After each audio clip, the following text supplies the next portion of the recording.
Wali Kota Makassar Muhammad Ramdan Pomanto meminta agar pengawasan protokol kesehatan tetap dilakukan. Meskipun kini tidak lagi berada dalam zona merah, namun beberapa pusat perbelanjaan yang berpotensi kerumunan harus mendapat perhatian khusus dari Satgas Raika, bahkan melakukan swab di tempat jika memungkinkan. Bukan hanya menyasar warkop, warteg, dan warung makan lainnya, namun Satgas Raika diminta untuk melakukan pengawasan di pusat perbelanjaan yang berpotensi kerumunan, seperti beberapa toko besar di Jalan Pengayuman yakni Alaska, Lavita, dan toko alat tulis Agung.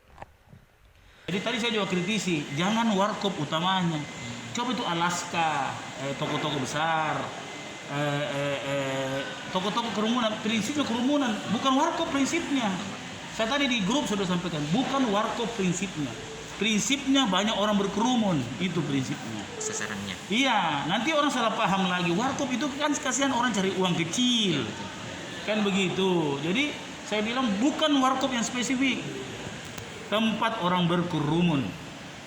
Bisa di Lego-Lego, bisa di Pantai Losari, ya, bisa di Alaska, bisa di 12, bisa di Bintang, kan begitu. Jangan.